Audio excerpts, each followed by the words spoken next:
morning students, welcome to today's class. In the last class we have seen about some of the rulers, Samudra, Chalukyas and Pallavas. In this class we are looking how they have administrated their region or how the administration was. The basic unit of administration was village. Nowadays we know that the panchayat was the basic unit of administration. Like that, the village was the basic unit, and they provide lots of things for the farmers to get more production. Through that, the king will get more taxes. So they give more importance for the farmers, and there were a new kind of army were there.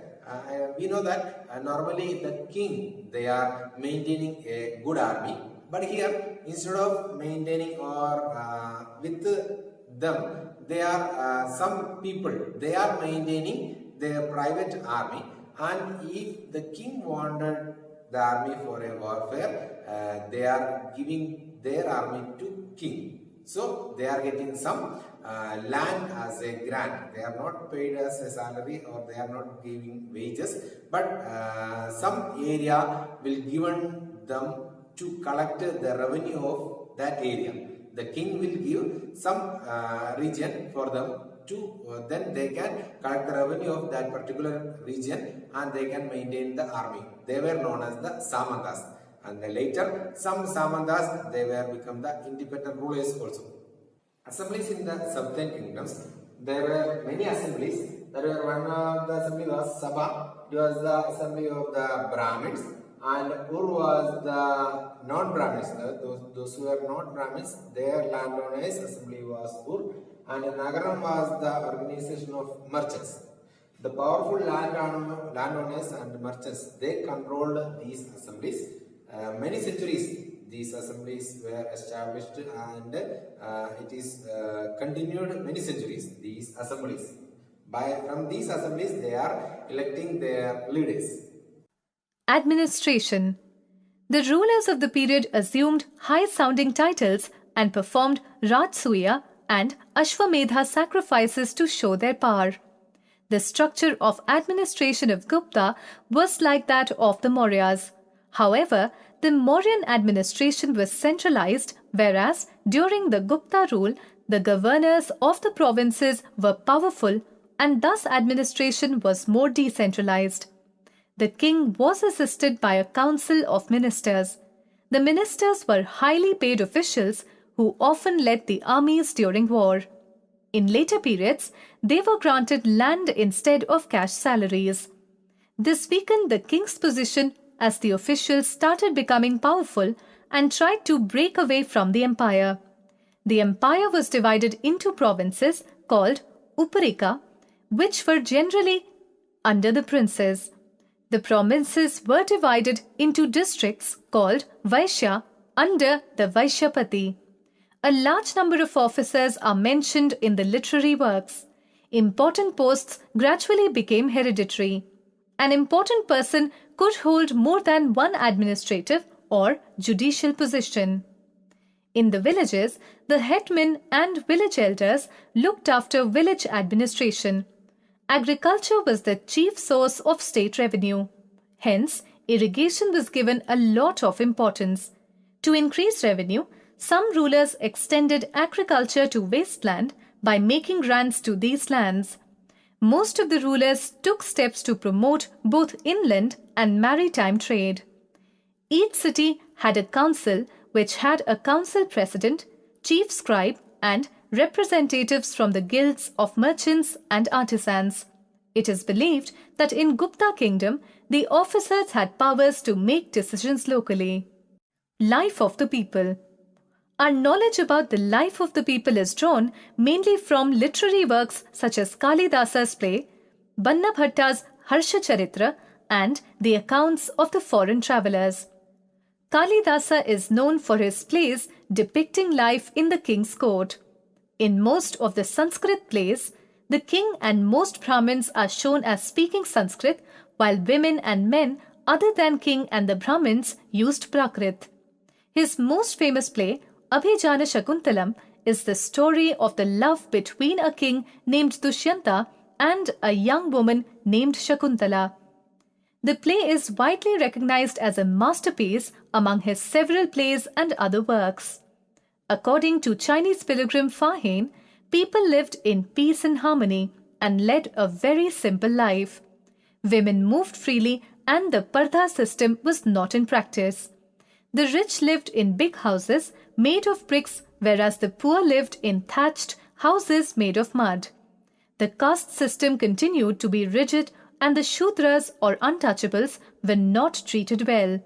The upper caste people felt polluted if they came in contact with the untouchable. They lived separately outside the town and did all the cleaning jobs. Art and architecture. A number of temples of Shiva and Vishnu were built at Vatapi. The murals of Ajanta give us valuable information about this period's court life. The Chalukya king also encouraged sculptures at Ellora. Today, Ajanta and Ellora caves near Aurangabad in Maharashtra are places of tourist attraction. Rock-cut temples in South India were first made by Mahendravarman. His son Narasimhavarman laid the foundation of a new city called Mahabalipuram, which is famous for its Ratha temples. Pallavas also built some structural temples, for example, Shore Temple at Mahabalipuram and Kailashnath Temple at Kanchipuram. Apart from worship, these temples became centers for village gathering, education, festivals, music, and dance. There is a famous story in the play Abhijnana Shakuntalam. A fisherman finds a ring. A fisherman found a precious ring which the king had given to Shakuntala, but which had been accidentally swallowed by a fish. When he went to the palace with it, the gateman accused him of theft and the chief police officer was rather rude. However, the king was happy when he saw the ring and sent a reward for the fisherman. Then the police officer and the gateman decided to take a share of the reward and went along with the fisherman to have a drink. Banavata provides us with a vivid picture of king's army. The king traveled with an enormous amount of equipment. Apart from weapons, there were things of daily use such as pots, pans, furniture, golden footstools, food, including animals such as goat, deer, rabbits, vegetable, spices, carried on carts or loaded on the pack animals such as camels and elephants. This huge army was accompanied by musicians beating drums and others playing horns and trumpets. Villagers had to provide hospitality along the way.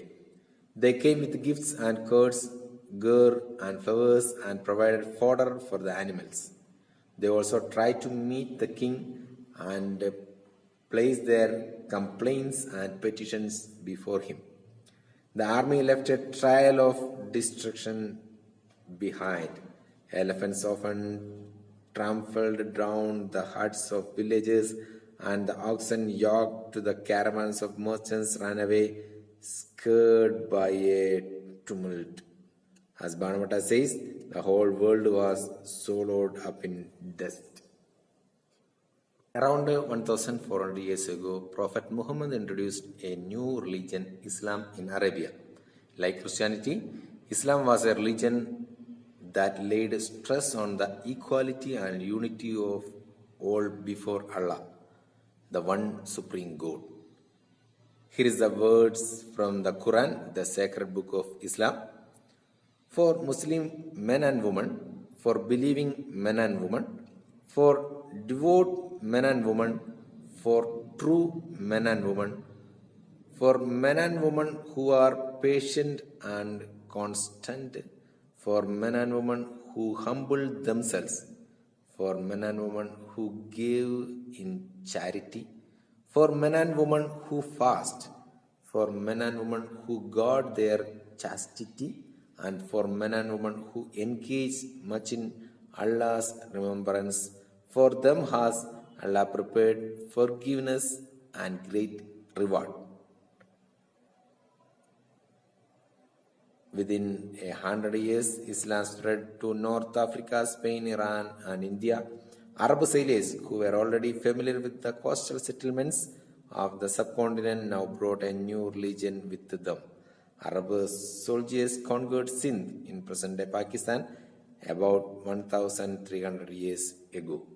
In this chapter, we have seen about the important rulers, the Samudragupta and Pallava rulers and Chalukyas, and about the inscriptions about them, and the literary works, Abhijnana Shakuntalam and Harshacharita, and about the rulers, some travelers, Fahian, they have wrote their books, those things, and life of the ordinary people in the different regions, and maintaining of army. We have seen the Samantas, they were maintaining the army, and if the kings wanted the army, they are providing that army for the king. And emergence of religion Islam, those things we have seen in this chapter. Go through the textbook, read it carefully, underline important points, do the exercises given in the textbook, and note down the question answers in your notebook.